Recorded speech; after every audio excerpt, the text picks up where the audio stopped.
C'est-à-dire qu'il y a différentes machines, différentes mécaniques théâtrales et poétiques qui vont se rencontrer pour former effectivement un ensemble. Je suis artiste associé depuis 3 ans à la Maison de la Poésie et ça m'intéressait de faire cette passerelle entre le théâtre et la poésie à travers ces textes justement qui sont à la limite du conte poétique ou du conte philosophique. Donc il y a effectivement 3 textes qui ont pour particularité d'être des textes qui ne sont pas écrits comme des pièces de théâtre, mais qui sont des inserts, qui était une pratique courante chez Heiner Müller, c'est-à-dire qu'il insérait à l'intérieur de ces pièces dialoguées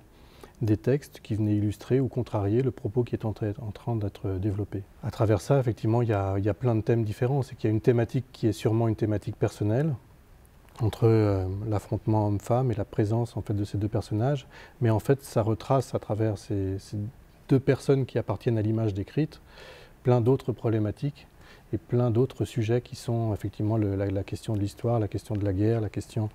même de la Shoah ou de l'arme nucléaire qui sont évoquées en fait vraisemblablement dans le texte paysage. Pour Nocturne, une espèce de didascalie d'une pièce typiquement beckettienne,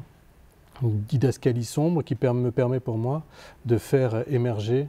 la voix. Une voix d'abord purement musicale et purement abstraite, qui va ensuite s'incarner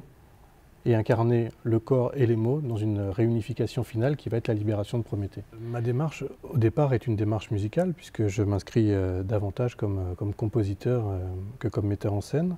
Et en même temps, depuis 15 ans, je cherche à monter des spectacles qui soient à la frontière effectivement de différents genres, c'est-à-dire du genre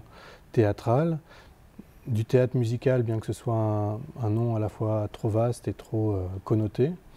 et peut-être de l'opéra, qui finalement est la forme qui englobe un peu toutes les autres par sa pluridisciplinarité quasi structurelle. Donc je cherche en fait une espèce de forme,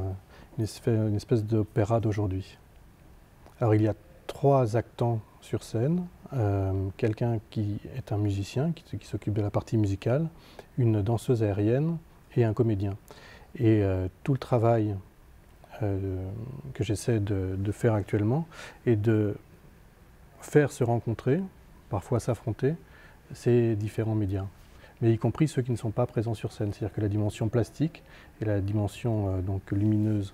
et donc la façon dont va être présentée l'image, puisque la question de l'image est au cœur du projet, est une articulation entre les personnes qui sont sur scène et en même temps la structure globale qui les sert.